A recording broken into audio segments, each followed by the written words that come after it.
Doctor Harika Surapaneni. ఈరోజు నాతో పాటు డాక్టర్ మాధురి ఉన్నారు. ఈరోజు మనం మనకి కామన్గా అడిగే క్వశ్చన్స్ ఏమేమి ఉన్నాయి దాని గురించి డిస్కస్ చేద్దాం. అండ్ ఎలర్జిక్ రైనైటిస్ అండ్ సైనోసైటిస్కి మెయిన్ డిఫరెన్సెస్ ఏంటి మ్యామ్? చాలా మంది అనుకుంటూ ఉంటారు మన దగ్గరికి సైనస్ ఉంది చెప్పేస్తూ ఉంటారు.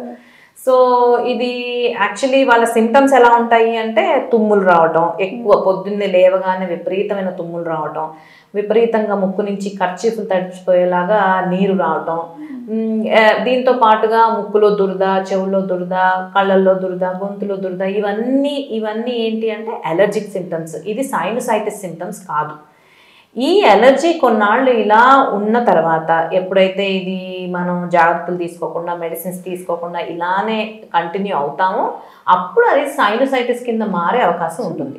సో ఎప్పుడైతే ఇది సైనసైటిస్ కింద మారుతుందో అప్పుడు ఈ ఇన్ఫెక్టివ్ మెటీరియల్ ఏదైతే సైనస్లో నిండిపోయి ఉంటుందో అది గడ్డల కింద బయటకు రావటం, ముక్కు నుంచి చిక్కగా బయటకు రావటం, తలనొప్పి రావడం, బాగా తలంతా బరువుగా ఉండటం, ఇలాంటి సిమ్టమ్స్ ఏవైతే ఉంటే అప్పుడు మనం దాన్ని సైనసైటిస్ అని అంటాం. అండ్ టింపానోప్లాస్టీ ఇయర్ సర్జరీ తర్వాత ఎన్ని మంత్స్ ఆర్ ఎన్ని డేస్కి నార్మల్ ఫిజికల్ యాక్టివిటీ ఎక్కువ చేయడం, రన్నింగ్ కానీ అండ్ ఎయిర్ ట్రావెల్ కానీ ఎన్ని రోజుల తర్వాత చేయొచ్చు మ్యామ్?